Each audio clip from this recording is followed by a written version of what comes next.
नमस्कार बच्चों, ये नमूना प्रश्न पत्र है। नमूना प्रश्न पत्र क्या, ये प्रश्नों का संच है, क्वेश्चन बैंक है जो बोर्ड की तैयारी के लिए भेजा गया है। इसमें ये क्वेश्चन 4 के 1, 2, 3 ये 3 सवाल मैं बता चुका हूँ और आज दिनांक 22 मार्च वर्ष 2021 को ये जो क्वेश्चन 4 के जो आगे के 3 सवाल है वो मैं बता रहा हूँ। और एक बार फिर से आपको मैं याद दिला दूं कि ये जो क्वेश्चन बैंक है ये चैप्टर 1 से संबंधित है। चैप्टर 1 मैथ्स 1 चैप्टर 1 2 चरांक वाले रेखीय समीकरण, उससे संबंधित ये सवाल हैं।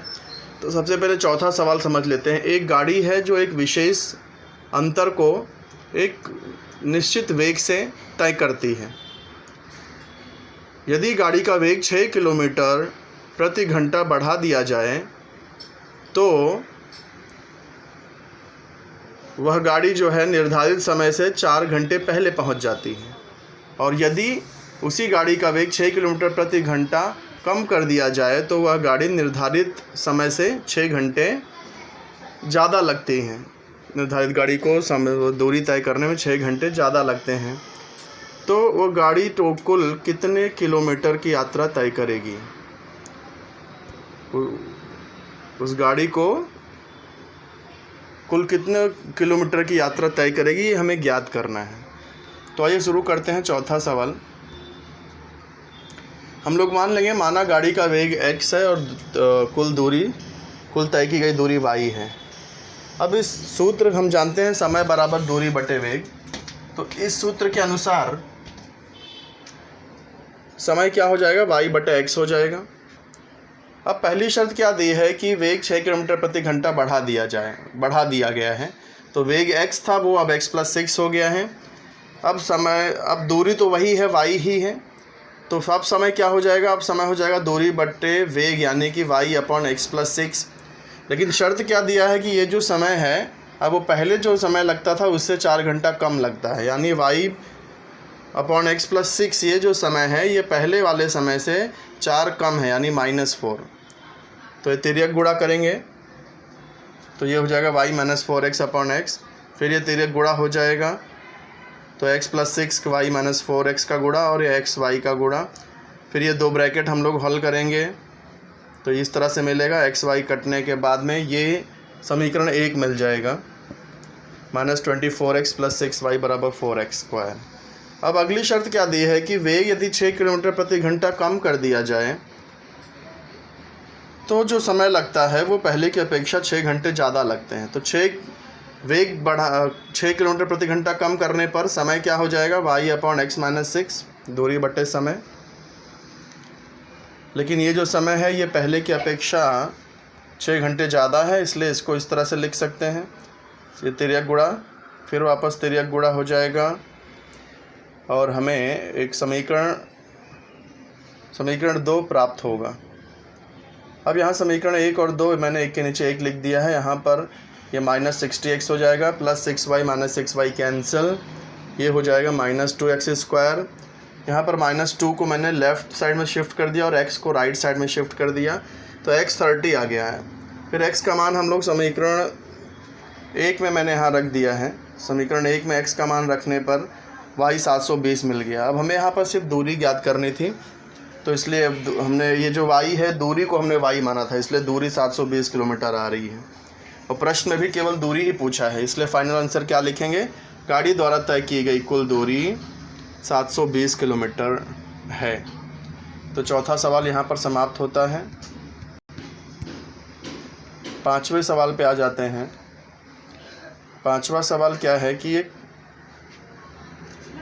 0.4x + 0.3y = 1.7, 0.7x - 0.2y = 0.8। तो ये 2 सवाल हमें हल करने हैं। 5वां सवाल में हमें ये 2 समीकरण हल करने हैं। तो आते हैं 5वें सवाल पर। 5वें सवाल का समीकरण कुछ इस तरह से है कि 0.4x + 0.3y = 1.7। और ये दूसरा समीकरण देखिए, यहाँ पर 2 से गुणा कर दूँ 1 में तो ये 0.6 हो जाएगा, इधर 3 से गुणा कर दूँ तो 0.2, ये भी 0.6 हो जाएगा। गुणांक समान हो जाएंगे, इसलिए समीकरण 1 में 2 से और समीकरण 2 में 3 से गुणा करने पर इस तरह से नए समीकरण प्राप्त हो जाएंगे। ये समीकरण 3 और 4 मैंने नंबर डाल दिया। ये 0.6y कैंसिल हो जाएगा, -1.3x और ये माइनस ये 1.0 आ गया। x इक्वल टू इस तरह से हो जाएगा, दशमलव दोनों के कट जाएंगे तो 10/13 हो जाएगा। अब ये इसका मान जो है x का मान समीकरण 1 में रख रहा हूँ मैं, तो समीकरण 1 में x का मान रखने पर ये कुछ इस तरह से प्राप्त हो जाएगा, -4/13 + 0.3y = 1.7। फिर 13 नीचे हर में है तो 13 से दोनों पक्षों में गुणा करने पर ये स्टेप मिलेगा। फिर -4 को राइट साइड में लेंगे प्लस हो जाएगा और इस तरह y का मान मिल जाएगा 87/13 और हल हो जाएगा -10/13 और 87/13। तो ये 5वां सवाल यहाँ पर ख़त्म होता है। अब छठा सवाल देख लेते हैं। छठे सवाल में एक आयत दिया है और इसमें क्या ये दिया है कि ये जो आयत की जो सवाल पहले यहाँ समझ लेते हैं। देखिए सवाल क्या है कि एक आयत के आकार का एक बाग है, बगीचा है, जिसकी अर्ध परिमिति 36 सेंटीमीटर है। बाग की जो लंबाई है वो चौड़ाई की अपेक्षा 4 सेंटीमीटर अधिक है। चौड़ाई की अपेक्षा 4 सेंटीमीटर अधिक है, तो बाग का कुल क्षेत्रफल कितना होगा। तो देखिए हमने यहाँ पर आयत की लंबाई को x मान लिया है और चौड़ाई को y मान लिया है। ये यहाँ जहाँ मैंने y लिखा है वो x है और ये x जहाँ लिखा है वो y है। ये आप लोग इसको सुधार लीजिएगा, मैंने यहाँ पर करेक्शन किया लेकिन यहाँ पर भूल गया हूँ, आप कर लीजिएगा। वैसे आकृति कंपलसरी नहीं है बनाना, सिर्फ आपके समझने के लिए मैंने बनाया है कि यहाँ लंबाई को x और चौड़ाई को y माना है। प्रश्न के अनुसार क्या है कि आयत की अर्ध परिमिति 36 है।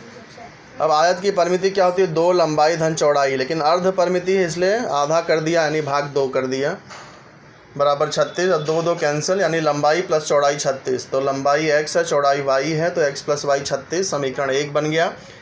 दूसरी शर्त यह है कि लंबाई जो है वो चौड़ाई से 4 सेंटीमीटर अधिक है, तो x = y + 4 यानी x - y = 4। ये समीकरण 1 और 2 है। इसे जब हम लोग हल करेंगे तो y कैंसिल हो जाएगा, 2x 40 आ जाएगा और x 20 हो जाएगा। x का मान समीकरण 1 में रखेंगे तो y 16 हो जाएगा। इस तरह हमें लंबाई और चौड़ाई मिल गई आयत की। अब हम आयत का क्षेत्रफल पूछा गया है, तो यहाँ आयताकार बाग का क्षेत्रफल लंबाई गुणे चौड़ाई हो जाएगा, यानी कि 20 × 16, तो ये हो जाएगा 320 वर्ग सेमी। तो इस तरह से ये 3 सवाल मैंने एक्सप्लेन किया है। तीनों सवाल को आपको अच्छे से समझना है और समझ करके अपने मन से बिना कॉपी किए हुए इसे हल करना है। तो जो क्वेश्चन नंबर 5 है वो मैं अगले वीडियो में यानी कि कल आपके साथ शेयर करूँगा। फ़िलहाल ये 3 सवाल आज आप लोग सॉल्व करिए। धन्यवाद।